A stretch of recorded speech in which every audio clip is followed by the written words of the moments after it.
Right, so Otieno Bonface, and not the one we're used to at KUTV, who's shout out to one very able director, Otieno Bonface.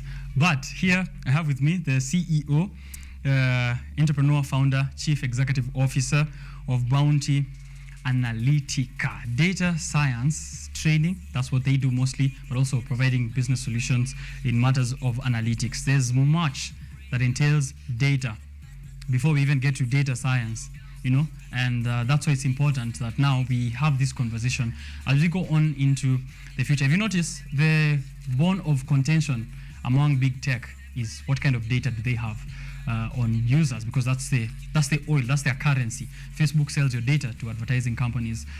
Google's whole business model is data, is ads, and these ads are done through data that they've already collected through the users. Twitter, data. Instagram, data. Amazon, products, but data, you know. And your business, Mama Mboga, data. Wale watu wangu wanaishi wapi?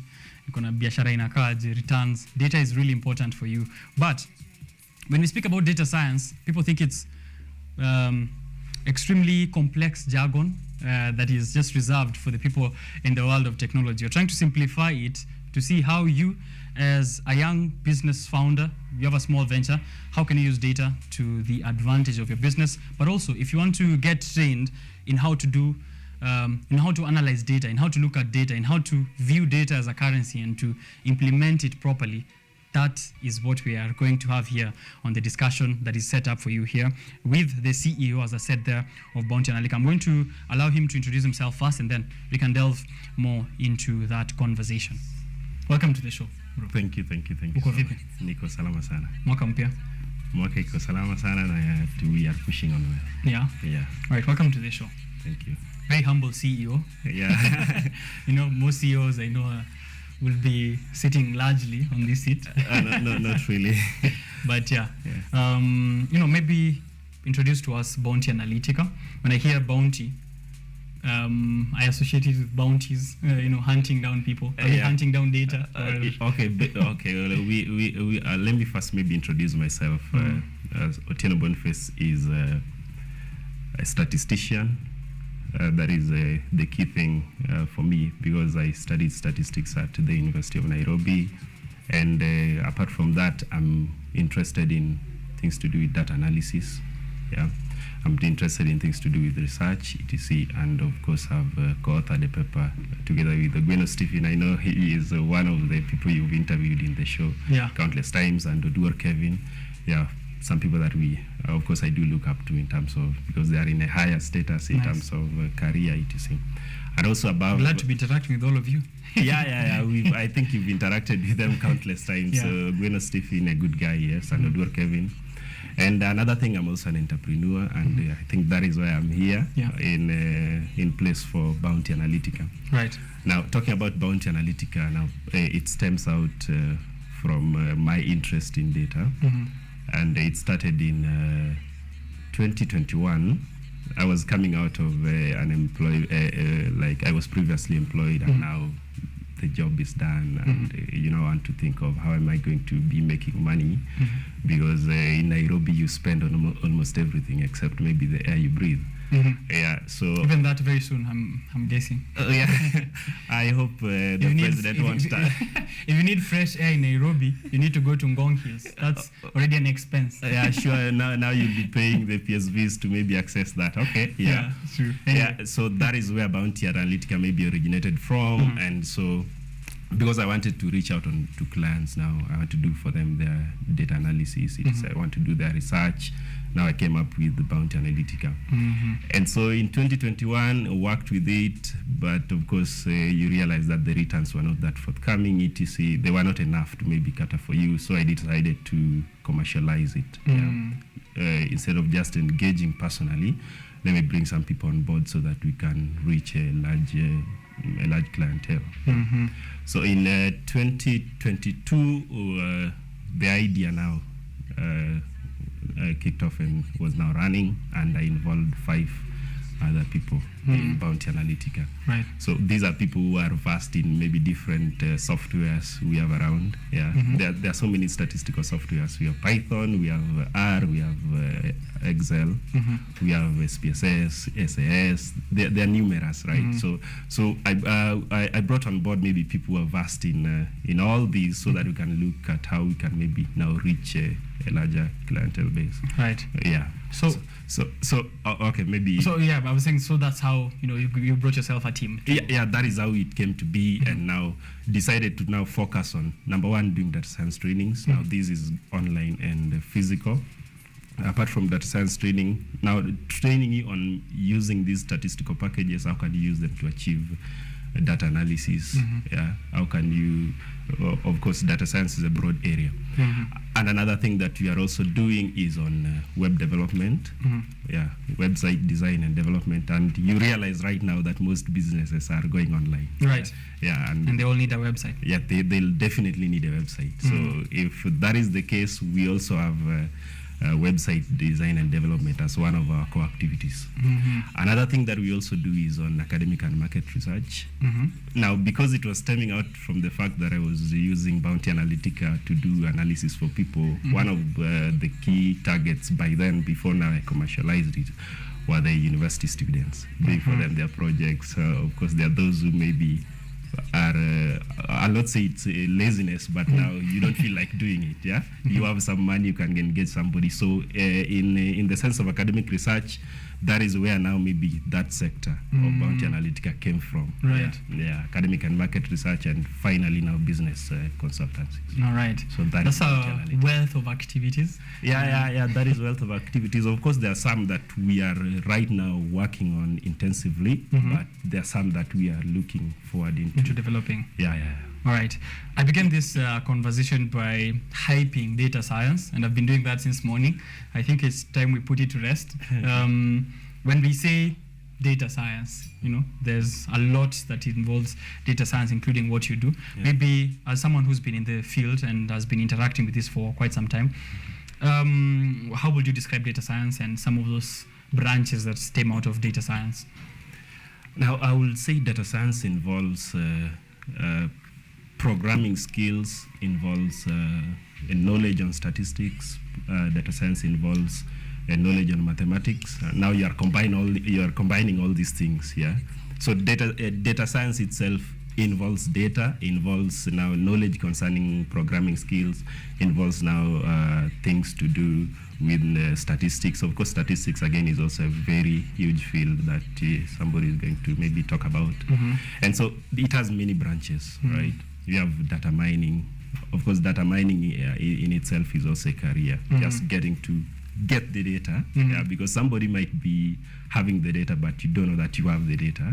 So there's an expert who is now involved in mining that data, presenting it here, now giving us the raw data.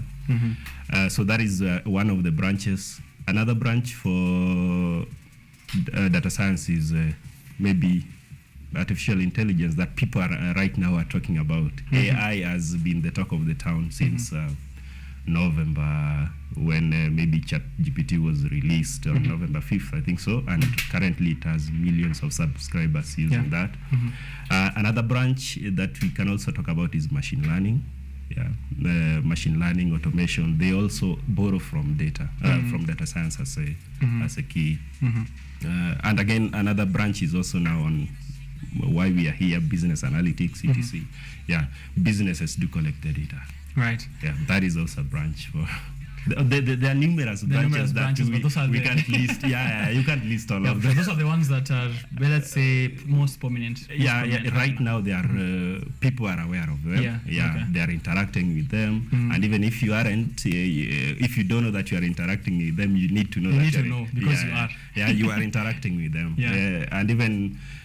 For things like machine learning and automation, there are those who play maybe these PS, etc., FIFA right now. All those things borrow from they also borrow from data science. Somebody trains maybe a machine to think about to think like you. Let me say so. You're playing maybe a FIFA game. You want to make a pass to maybe the right direction.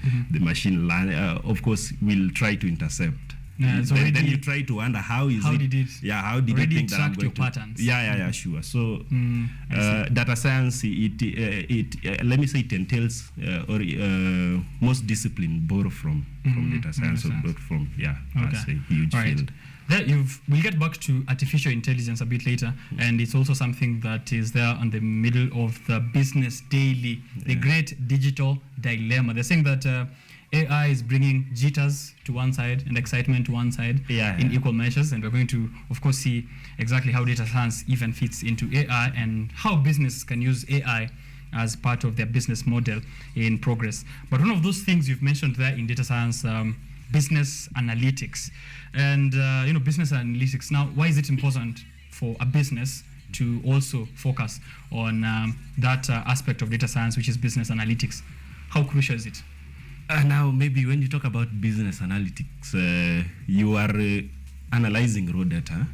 Yeah, you want to maybe make sense out of that data. Businesses do collect numerous data. Maybe before I talk about the importance of business doing that analysis, we also have to understand which kind of data do they collect.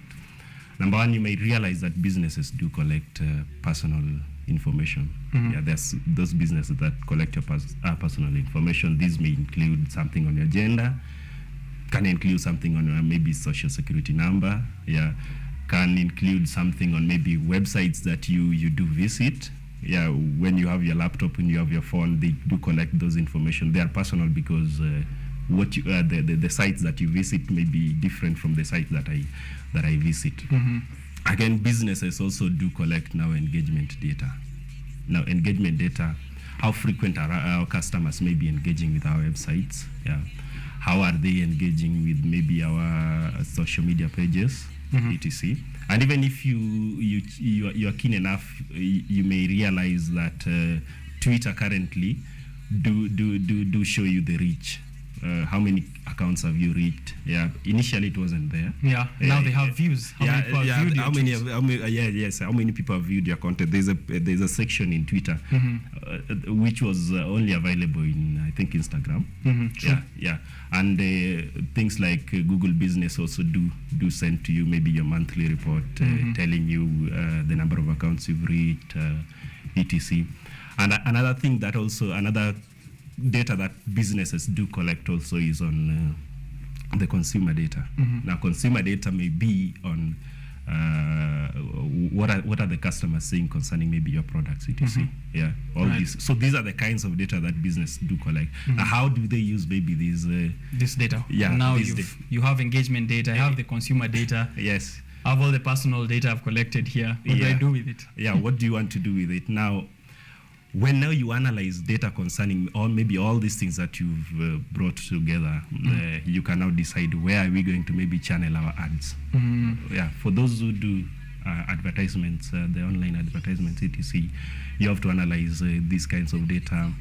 Let me talk maybe concerning that personal information that we are saying, where you collect maybe age, you collect the gender. The address. Now you've analyzed and realized that maybe most people that do visit us are the youths. Then you now realize that you'll channel a different kind of advertisement to the youths. You need to narrow it down to that demographic. Yes, to the demographics that you've collected. You're going to maybe channel a different kind of advertisements meant for them, and also that is completely different to maybe why in the case when you are engaging with people who are a bit older. Yeah, there are those advertisements that resonates with the youths, and there are those that now maybe resonates with the older generation. Now, so using all these things, you're going to analyze. It may help you now to maybe maximize on your profits, but of course, when you realize that I need to be channeling my advertisements to this demographic, you are aiming at maybe maximizing your profits, right? Yeah, that is maybe how the businesses can use data analytics. We've seen that, of course, maybe for the people who've seen slogans from some of these companies, twende tukiuke, to some of those slogans which resonate with the youth. Sure. We can even even using politics as an example. Politicians pick the Yeah, and I even saw that during the campaigns in 2022. Yeah, so when you were constantly maybe watching maybe videos concerning Azimio, you're watching videos concerning UDA, you realize that most of the advertisements that are going to be coming to you are maybe vote blue. Yeah. Or maybe this guy, this economist, David D, now writing some things, explaining to you maybe the bottom-up etc. So depending on maybe your interest now, YouTube now will be channeling a different those kind of advertisement to you. Yeah, and that is again what is happening maybe right now with the TikToks etc. There are so many complaints that China is maybe sending nonsense to us to watch, but again for them, their youths, maybe they are sending people who are making it maybe in the tech world etc. But for us, you are seeing maybe some ladies dancing nonsense, shaking what their mama yeah, shaking etc. So there's a different algorithm that maybe they send to us so that the videos we are going to watch are maybe nonsense, but for those people, maybe China and maybe those other countries like USA, they're sending a different kind of algorithm. Maybe that's how they've squared down the demographic. Watu wengi hapa wa East Africa wanapenda kuona Asiad, so tuwaweke hiyo sana. Acha tuwaweke, yeah, and even let us include some upcoming Asiads, I see. Twerking etc. All right. Anyway, so that is how businesses are using analytics, including the big tech that we've been used to. So if you're someone who's there, he's mentioned a couple of those things that you need to, of course, be having a look at as a business in terms of analytics, personal information, engagement data. As you've heard, most platforms give you that for free, from Google, Twitter, Instagram, can measure your reach in terms of views, how many accounts have engaged with that tweet, how many have taken an action. Even if you check at, if you have an Instagram story up, you can look at the number of people who visited the profile after they had a look at your story. So that's some of the free data that you have availed to you. So maybe my next question now is, how does this influence the workplace or the job opportunities of the future? Now maybe in the workplace, there's a different kind of analytics that you also talk about. That is called the people analytics. Yeah, this people analytics is also maybe another name, the human resource analytics. You talk about workforce analytics. That is maybe the same thing. Now within a workplace setting, the analytics you can do. Let me give an example for a company maybe that engages in. You have a customer care department, right? And customers do call. Yes, sure. Maybe talking about your products, etc. And now you want to analyze how are the customer care representatives responding to these people. Are the customers going back satisfied, or are the customers going out dissatisfied? Yeah, that is for maybe a customer care service department. And so maybe when a company has data analysts, what they can do in this case is to review maybe recorded calls. Yeah. You want to see the keywords that are coming out of these calls. What is the information that these customers are coming out with? Are they dissatisfied, etc.? Yeah. So there are some keywords that you can maybe pick out from the call, the recorded call. You select maybe some few calls here and there, yeah, and get the keywords, group them. Are these customers dissatisfied, etc.? Now from there you can analyze. Is our customer care representative doing a good work, or is our customer care representative maybe need some coaching? Is this customer care representative, we need to do away with him completely, him or her completely? Yeah, that is now people analytics in the workplace. So that will influence maybe a decision by the business to hire to maybe drop one a customer care representative, depending on the work that you're putting forward. If it's substandard, of course you need to, because nobody wants to lose the customers. A customer is is the treasure, let me say so, of the business. Of the business. And so in the workplace, data analysts can do that. That is just an example that I've given maybe on the customer care department. Yeah. And again, also in the workplace, data can influence how now you are going to retain maybe your customers? Are you going to maybe fire maybe your employees, etc. So data analytics influence it maybe that way, and it also maybe you can do a data analysis to check why are maybe people leaving my workplace. My workplace, yeah. Retaining rate is low. Yeah, the rate of retention is a bit low. Why are people maybe leaving this? So from this, you get to understand maybe the issues that maybe your people have, and it will inform your decision now next time maybe when you're hiring, right? That is now maybe how let me say business analytics etc now can influence the workplace. Okay. Yeah. So now you've of course been interacting with data for quite some time. Someone who's providing training for data science, web development, and all of this. What are some of these job opportunities that are arising out of data and data science, and of course including every other branch that is beneath data science? Some of those opportunities that after you train the data scientists, they go out and get to place themselves in. Okay, so in our first program, what we focused on was to impart data analysis skills to the students. You realize that maybe for you to maybe learn something like Python, it can take you ages. Yeah, it can take you years to fully say that maybe, okay, I'm okay in something like Python, in something like R, because there are things that are subsequent to changes each and every time. Especially in technology. In technology, each and every month maybe, or maybe after 6 months, there is a new version that is released. Now, when a new version is released, it comes with you need to learn other things altogether. So what we focused on in our programs was that is on the data science training that we did, was to impart now data analysis skills to our students.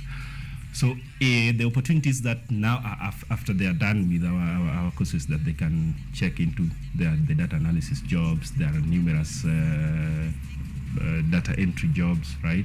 But again, data analysis depends on various fields. There are those who can now apply in the finance sectors because data is, let me say, everywhere. Yeah. So that is the skills that they come out with from our trainings. Right. Yeah. And again, the concerning maybe the web development part, you come out as a web. You can do back end, you can do front end development. Yeah. So that is also another key area that people are tapping into, because as I mentioned initially, is that most businesses are going online. Yeah. And the fact that they are going online, they'll need people to do their analytics that we talked about, the kinds of data that businesses do collect, etc.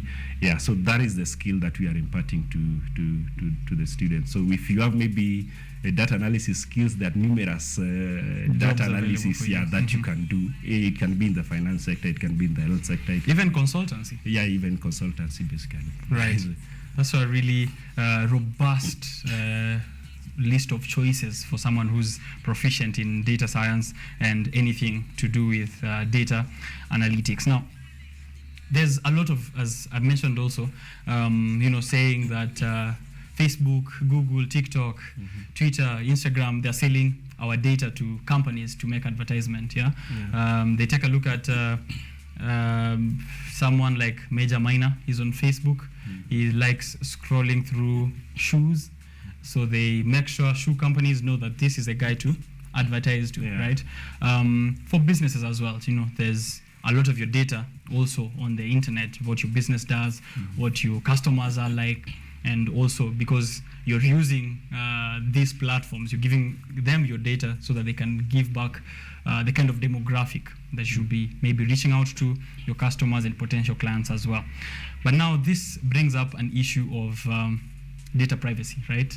I know maybe that's not what Bounty Analytica does, but it's a concern. Every time there's mention of data, like, hey, mnapeleka wapi nini yangu?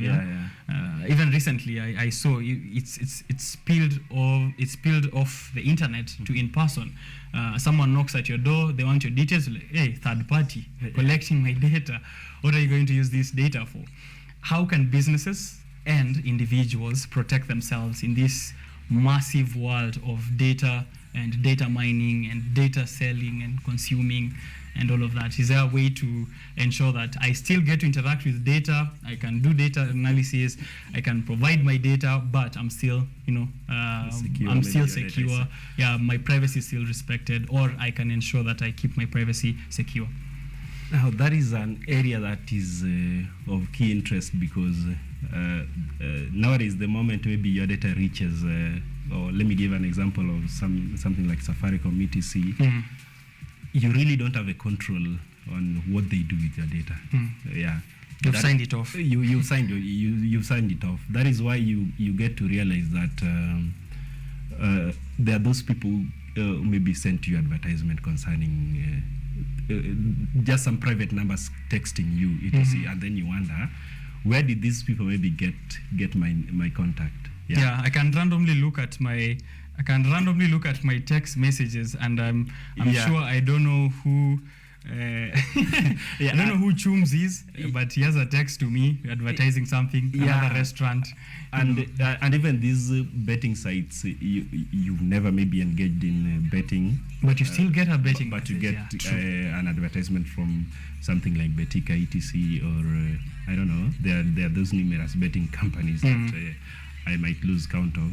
So it is really difficult to say that we can have a control of our data. That's scary, bro, to say. Yeah, it's scary, but it's the real fact, right? Because how are you going to maybe tell Safaricom that don't issue out my number to somebody else who want to maybe do advertisements with you?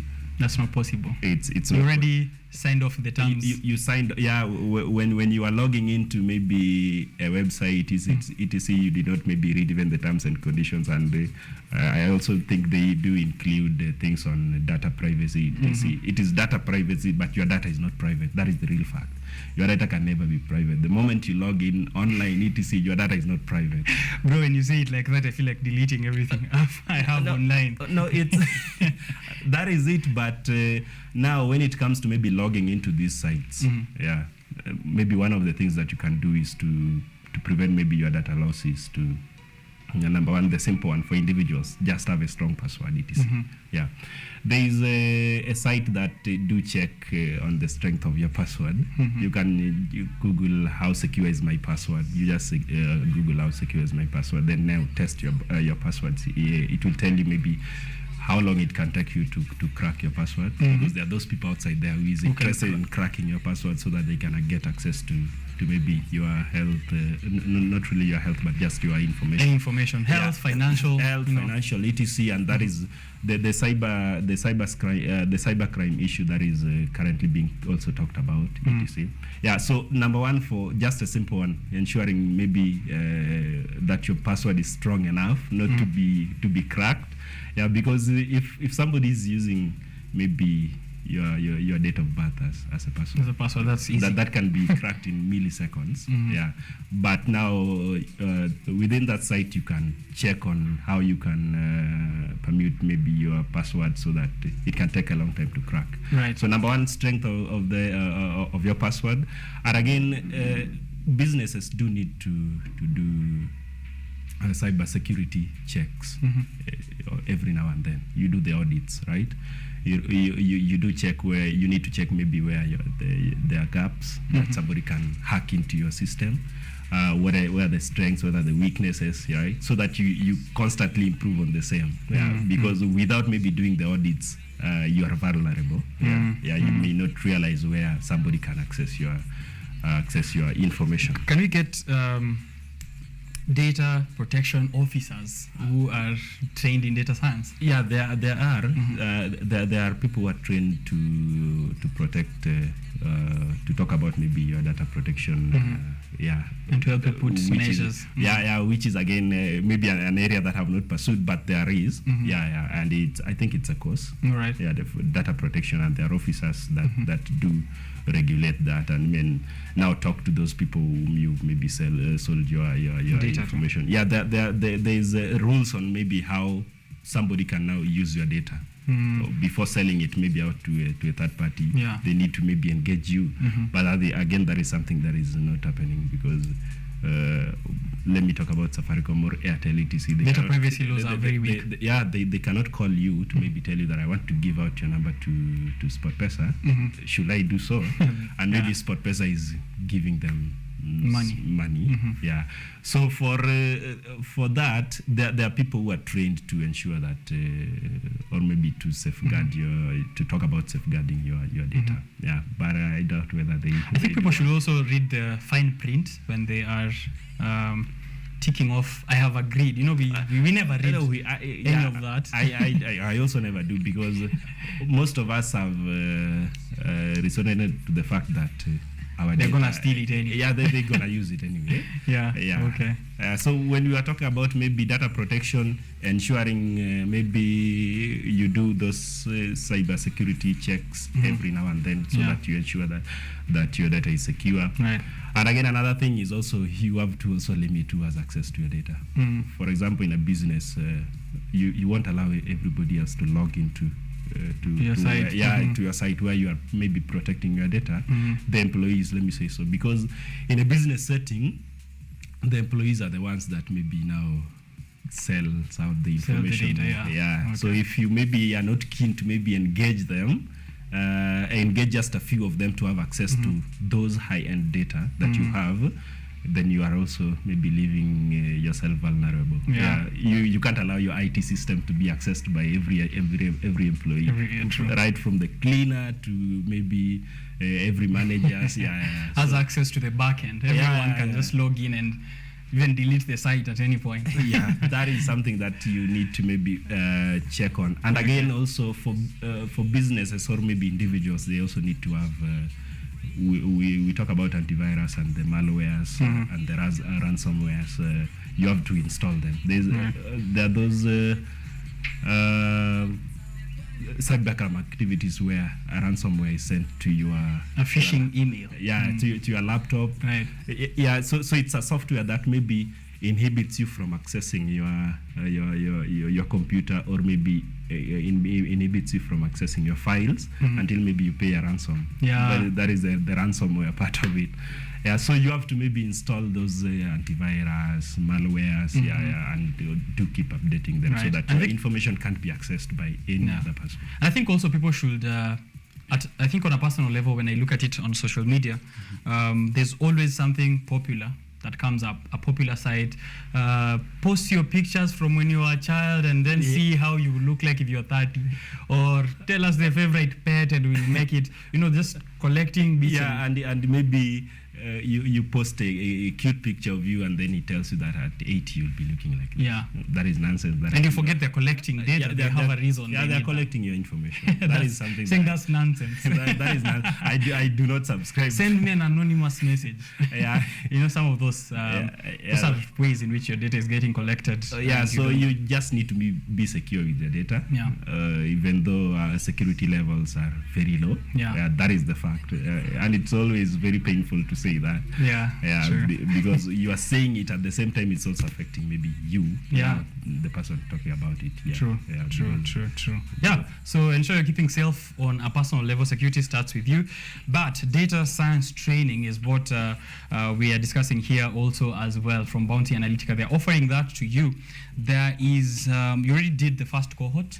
We did the first cohort from September 19th to November 11th and issued the certificates. Now that was in partnership with Kenyatta University Mathematics and Actuarial Department. And because I mentioned initially that the main thing that we are focusing on is imparting data analysis skills.